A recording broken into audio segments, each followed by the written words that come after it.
열왕기 하 2장 15절부터 25절까지의 말씀 교독하고 마지막 절은 같이 읽도록 하겠습니다. 열왕기하 2장은 제가 가진 성경 구약 562면에 있습니다.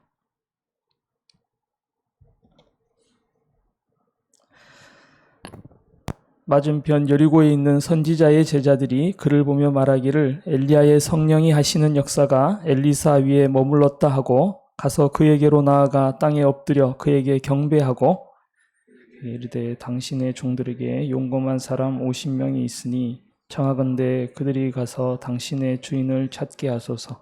염려하건대 여호와의 성령이 그를 들고 가다가 어느 산에나 어느 골짜기에 던지셨을까 하나이다 하니라.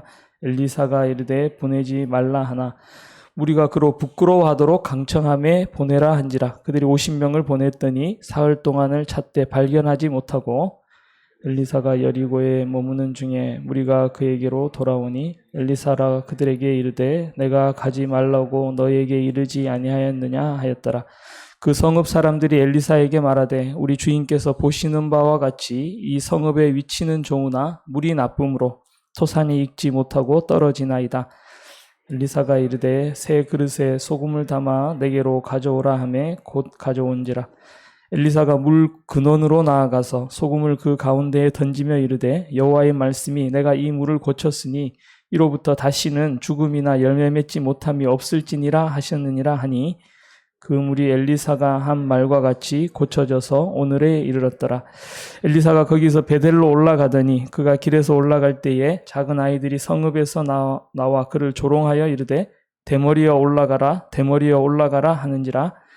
엘리사가 뒤로 돌이켜 그들을 보고 여호와의 이름으로 저주하매 곧 수풀에서 암콩 둘이 나와서 아이들 중에 42명을 찢었더라. 함께 읽겠습니다. 엘리사가 거기서부터 갈멜산으로 가고 거기서 사마리아로 돌아왔더라. 아멘.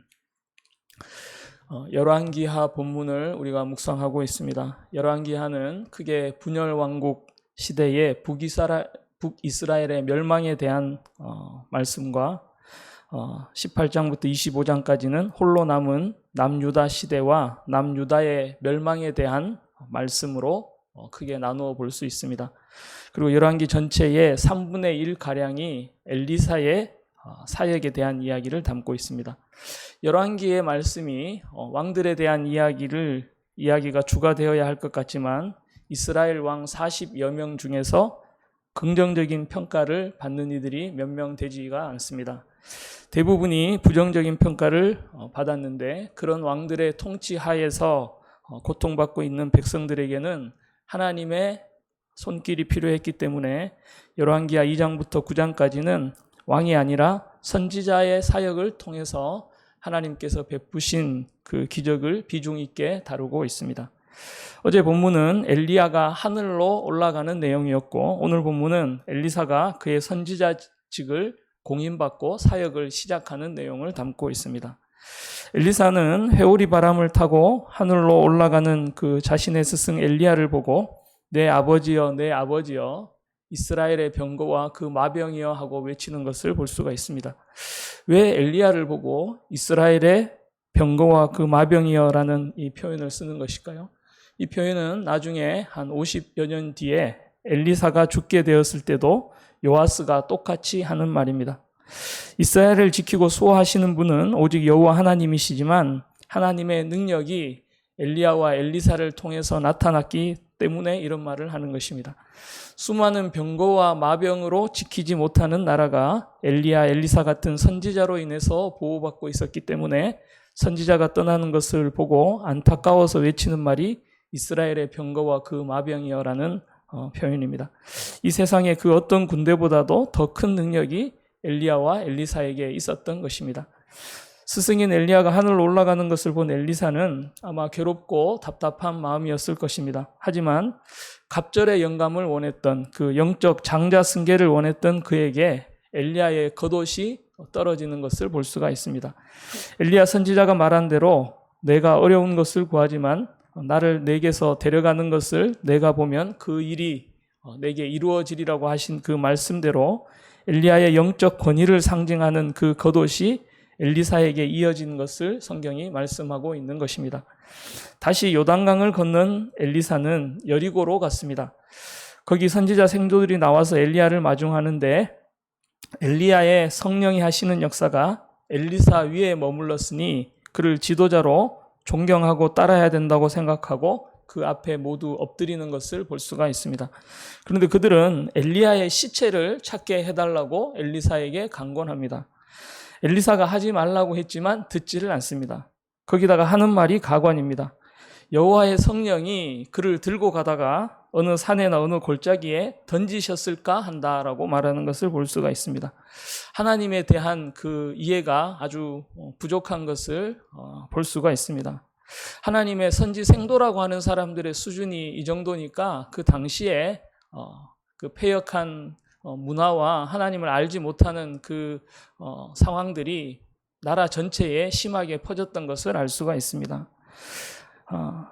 엎드려 경배하고 엘리야의 성령이 새로운 지도자 엘리사에게 있음을 그들이 인정하지만 그의 말은 듣지를 않습니다.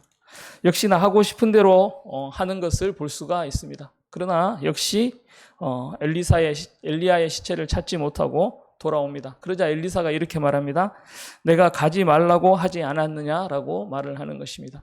불순종이 뼛속 깊이 이 사람들 속에 들어있는 것을 우리가 볼 수가 있습니다. 그 다음 이야기는 물 근원에 소금을 던져 물을 고치는 이야기입니다. 엘리사는 앞서 엘리야와 함께 제자들이 거주했던 지역을 방문하는데 먼저 여리고에 들러서 그의 사역을 시작합니다. 엘리사가 여리고에 있는 동안에 성읍의 사람들이 그를 찾아와서 거기에 물이 좋지 못해서 수질 문제가 좋지 못한 것을 호소하는 것을 볼 수가 있습니다. 성읍의 위치는 좋지만 당시 물에 유해 물질이 있어서 생산력과 그 생명에 타격이 있다는 것을 호소하는 것입니다. 수질이 나쁜 것은 과거에 이 여리고의 진멸과 관련해서 예고된 저주와 또 그런 경고에도 불구하고 다시금 성읍을 재건한 것과 무관하지 않을 것입니다. 주민들이 엘리사를 우리 주인 나의 주라고 부르며 호소하는 것은 그를 통해서 하나님의 은혜와 긍휼이 있기를 바라고 도움을 청하는 모습입니다. 엘리사가 새 그릇에 소금을 담아오라고 명령하는 것도 하나님께서 은혜를 베푸셔서 문제를 해결해 주실 것을 알리는 신호이고 주민들이 순종한 것 역시 선지자와 하나님에 대한 그 신뢰를 나타내는 것이라고 볼 수가 있습니다. 모세가 하나님의 지시로 마라의 쓴물에 나무를 던졌듯이 엘리사는 물 근원에 소금을 던졌고 하나님께서 주시는 말씀대로 내가 이 물을 고쳤으니 이제부터는 다시는 죽음이나 열매 맺지 못함이 없을 것이다 라고 선포했습니다. 그리고 그 물이 고쳐지는 것을 볼 수가 있습니다. 여리고서의 일과는 반대로 베델의 주민들은 전혀 다른 반응을 보이는 것을 볼 수가 있습니다. 여리고를 떠나서 북서쪽으로 19km쯤 떨어진 곳에 베델이 있는데 원래 베델이라는 말은 하나님의 집이라는 뜻입니다. 갈대아 우르를 떠나서 가나안을 들어온 아브라함이 베델 동편 산에 제단을 쌓았고 밧단 아람으로 도망가던 야곱이 자신이 함께 하시는 그 하나님을 만났던 곳이 베델입니다. 그리고 그가 밧단 아람으로 갔다가 가나안으로 돌아오는 길에는 하나님의 지시로 제단을 쌓았던 곳도 베델입니다. 거기에도 선지자 생도들이 모여 있었던 것을 볼 수가 있습니다. 엘리사의 행적을 보면 엘리야가 그 전에 선지자 생도들을 만났던 곳을 역순으로 가고 있는 것을 볼 수가 있습니다. 거기 성읍에도 일단의 선지자 생도 무리들이 있었던 것 같은데 그 성읍에서 젊은이들이 나와서는 엘리야를 조롱하는 것을 볼 수 있습니다. 오늘 본문에서 작은 아이들이라고 번역된 그 나하르라고 하는 단어는 갓난 아기부터 20, 30대 미혼 청년까지를 아우르는 말입니다. 이 단어들은 성인이 미성숙하거나 경험을 부족할 때 또 타인의 미성숙함을 비하할 때도 사용되는 단어입니다. 이들이 엘리사를 대머리라 부르며 조롱했습니다. 여기에 대한 여러 가지 생각이 견해들이 있습니다만 이 대머리라고 부르는 것은 그때 당시에 한생병 환자에 대한 비하를 담고 있다는 그런 이론도 있습니다. 그리고 여기에서 대머리에 올라가라 할 때 올라가라 할 때 올라가라는 말은 어떤 길을 걸어서 올라가라는 뜻이 아니라 엘리야의 승천을 빗대서 너도 한번 하늘로 올라가 봐라 하는 그런 비웃음입니다. 이들이 엘리사를 선지자로 인정하지 않고 비웃는 것은 그를 선지자로 세우신 하나님을 무시하는 완악한 행동입니다. 그래서 엘리사는 방향을 틀어서 그것을 확인하고 여호와의 이름으로 그들을 저주합니다. 그러자 숯불에서 앙콤 2마리가 나와서 무리 중 42명을 찢었다라고 기록하고 있습니다. 하나님의 집이라 불리는 주민들이 하나님을 버리고 여로보암의 금송아지를 섬겼습니다. 그 금송아지가 이 베델에 있었습니다. 아합과 바알과 아세라를 섬기던 영향이 젊은이들에게도 악영향을 끼친 것입니다. 가부장적 권위가 엄격하던 그 사회에서 젊은이들이 하나님의 선지자를 우습게 보고 하나님 하신 일까지 조롱하는 행태에 대해서 엘리사가 저주를 선언했고 하나님께서 그들을 심판하시는 것을 볼 수가 있습니다.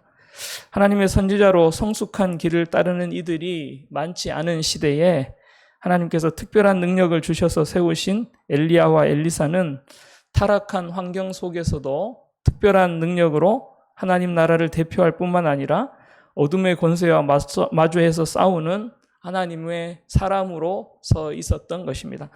이 시대에도 하나님의 뜻을 분별하여 순종으로 하나님의 긍휼을 입을 것인지 아니면 불순종으로 심판을 받을 것인지는 스스로 선택할 수가 있는 문제입니다.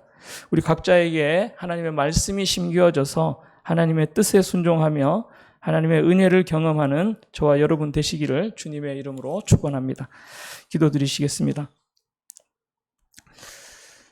사랑의 주님, 은혜를 감사드립니다. 우리에게 믿음 주시고 하나님의 뜻을 분별할 수 있는 지혜와 또 순종할 수 있는 능력 허락하시니 감사합니다. 우리에게도 엘리야와 엘리사의 때와 같이 때에 따라 필요한 은혜를 내려주시고 주님의 거룩한 교회가 든든히 세워져 가며 하나님의 나라가 임하는 것을 보게 하여 주시옵소서. 힘들고 어려운 때를 지나며 고통당하는 여러 성도들이 있습니다. 그들을 불쌍히 여기셔서 그들이 소견에 옳은 대로 행하는 것이 아니라 하나님의 말씀을 받고 그 말씀에 순종하는 능력을 허락하셔서 주 뜻대로 행하며 하나님께 충성된 종이라 일컬음 받는 복된 인생들 되도록 도와주시옵소서. 이 대학촌 교회에 몸과 마음의 치유와 회복의 역사가 나타나게 하시며 말씀으로 새롭게 되는 역사가 나타나게 하시고 하나님 주신 그 사명을 감당하기를 즐거워하는 이들로 채워주시옵소서. 이 교회의 구령의 열정으로 복음 전하는 이들이 세워지게 하여 주시고 그 복음 전도자들을 통하여 하나님의 나라가 확장되며 흑암의 권세에서 벗어나는 그 구원 역사를 저희들이 보게 하여 주시옵소서. 오늘 하루의 삶도 하나님께 맡깁니다. 우리가 주 뜻대로 살기로 결단하고 순종의 삶을 사는 이들에게 하늘의 신령한 복과 땅의 기름진 복이 임하게 하시며 오늘 하루도 하나님과 동행하는 기쁨 있게 하여 주시옵소서. 우리 주 예수 그리스도 이름으로 기도합니다. 아멘.